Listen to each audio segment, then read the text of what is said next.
ఇదేనండి పాతది avocado. Avocado పోయింది సమ్మర్లో అసలు. యాక్చువల్గా ఇది సమ్మర్కి అస్సలు పనికిరాదండి. ఈ సమ్మర్లో ఎంత కేర్గా ఉంచాలంటే మనం అంత కేర్గా ఉంచాలి. ఈ మా టెర్రాస్ని అన్ని చోట్ల పెట్టి పెట్టి పెట్టి లాస్ట్కి ఇక్కడ తీసుకొచ్చాను చూడండి. కట్ చేశాను ఎక్కడికక్కడ.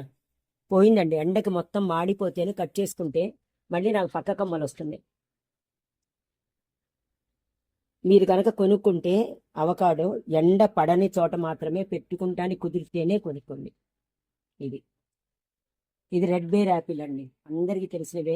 మంచి పూత మీద ఉంది. ఇప్పుడు ముళ్ళు ఉంటాయి, చాలా కేర్గా ఉండాలి. ఇంకా అంత పూత మీద ఉందండి, కాయలు ఇంకా స్టార్ట్ అవ్వలేదు. అందరికి కాయలు వచ్చినాయంట కానీ మాకు రాలేదు ఇంకా. రీజన్ నాదే మిస్ అయిపోయి, నాకు కొంచెం పర్సనల్గా వేరే అన్ని పనులు ఉండటం వల్లనే నేను కేర్గా ఉండలేకపోయాను. లాస్ట్ టైం అయితే 100 కాయల దాకా వచ్చినాయండి. ఇప్పుడైనా ఏదైనా కేర్ తీసుకొని ఏదైనా మంచి ఫర్టిలైజర్ ఇస్తే వస్తాయేమో చూడాలా మరి. అంటే ఒకసారి వచ్చినప్పుడు వస్తాయిలే అనే ధైర్యం. తిన్నాం కదా, టేస్ట్ తిన్నాం కాబట్టి నాకు అయ్యో రాలేదే అని ఫీలింగ్ లేదు.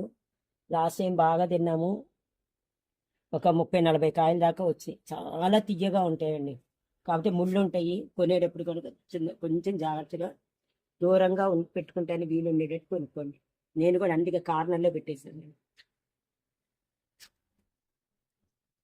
ఇది తెల్ల నేరేడు. నేరేడుకాయ వచ్చింది, చూసాము, తిన్నాము. తెల్ల నేరేడు చూడండి, అన్ని కొమ్మలన్నీ కట్ చేశాను, కిందంతా ప్రూన్ చేశాను. మళ్ళీ అన్ని స్టార్ట్ అయిపోయినాయి కొమ్మలు. ఇదిగోండి, ఇది అంతా ప్రూన్ చేసేటప్పుడు మళ్ళీ కింద నుంచి వచ్చింది. జనరల్గా కింద హైట్ తక్కువలో పెరిగితేనే నైవండి టెర్రాస్ గార్డెన్లో, అట్లా హైట్ పెరగకూడదు. నాకేంటంటే ఇది నేరేడు కాబట్టి చాలా పైకి ఉంది, ఎంత కట్ చేయాలన్నా కూడా అవ్వాల. ఇది కూడా వాళ్ళు డ్రాఫ్టెడ్ ప్లాంట్ అనే ఇచ్చారు, కాకపోతే నాకు ఫ్రూట్ వచ్చింది కాబట్టి నేను నమ్మాను డ్రాఫ్టెడ్ ప్లాంటే ఇది అనేసి. ఇది అన్ని బరువెక్కువైపోయింది చూడండి. గ్రో బ్యాగులు చూడండి, అంత చిన్న గ్రో బ్యాగ్లోనే నేను సగమే పోస్తాను చూడండి. మట్టి సగమే పోస్తాను, ఎందుకంటే అప్పటికప్పుడు వేస్తూనే ఉండాలి. ఏ బ్యాగ్లో మీరు అబ్జర్వ్ చేసినా కూడా సగం మట్టి మాత్రమే కనిపిస్తూ ఉంటుంది. ఫస్ట్ టెర్రాస్ అని, నెక్స్ట్ ఇంకోటి ఏంటంటే అయిపోయిందండి. ఇది స్వీట్ చింత అండి, నాకైతే కాయ రాలేదు కానీ కొన్నాను, పెట్టాను. స్వీట్ చింత ఎప్పటికప్పుడు కట్ చేస్తూనే ఉంటే వస్తూనే ఉంటుంది. ఇది చింత చెట్టు మరి ఉండొచ్చో ఉండకూడదో నాకు తెలియదు కానీ స్వీట్ చింతని ఇచ్చారు. కిందంతా కట్ చేసుకుంటూనే వచ్చా, మళ్ళీ స్టార్ట్ అయిపోయింది. చాలా వరకు కట్ చేశాను చూడండి, కింద కొమ్మలన్నీ కూడా. పైన బాగా ఎదిగింది.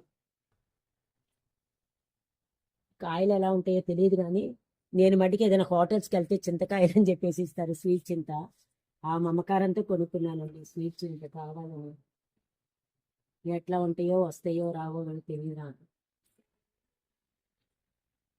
కానీ చెట్టు చాలా బాగుంటుంది. నాకంటే హైట్ పెరిగింది, ఇట్లా నుంచి చక్కగా చూస్తానికి కూడా ఎంత బాగుంటుంది. ఇది మా గార్డెన్లో మిగిలిన మొక్కలు చూడాలంటే నా ఛానల్లో ఫుల్ వీడియో ఉంది, చూడండి. ఉంటానండి, బాయ్.